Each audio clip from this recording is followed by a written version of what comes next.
It was 2:07 a.m. when I woke to the sound of my bedroom door clicking shut.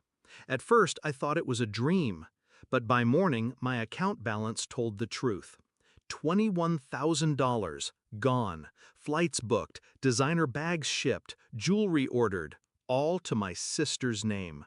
I stared at the transactions on my phone, my chest tight, my throat dry.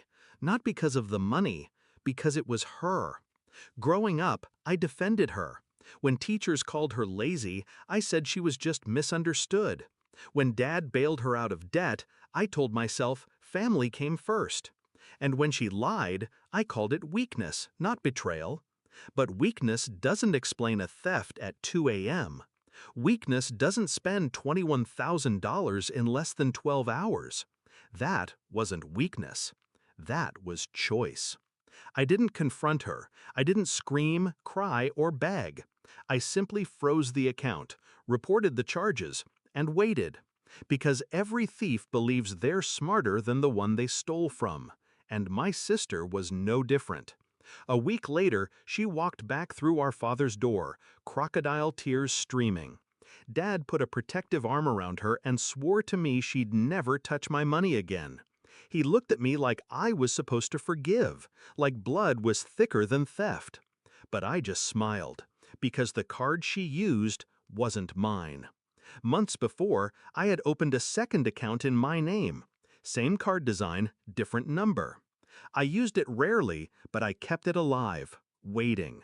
Because I knew her patterns, the late-night sneaking, the need for fast thrills. She didn't steal my card that night. She stole the bait. And every dollar she spent wasn't mine. It was the bank's.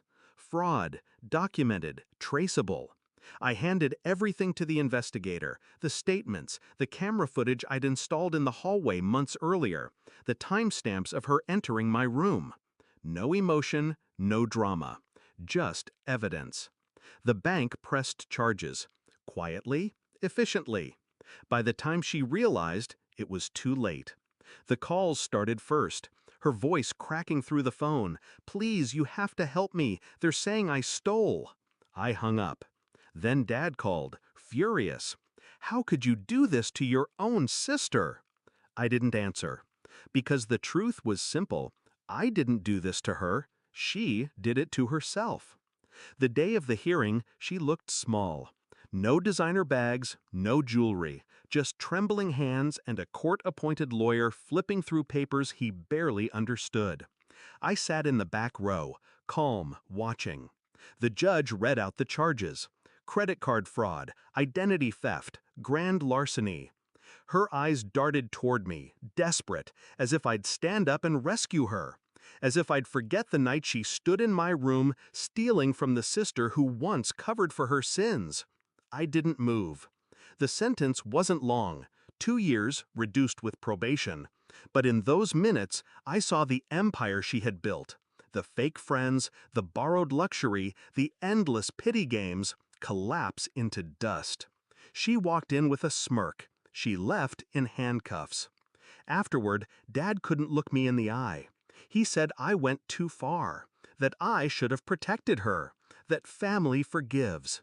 But I didn't feel guilty, because forgiveness isn't owed, it's earned, and she never earned it.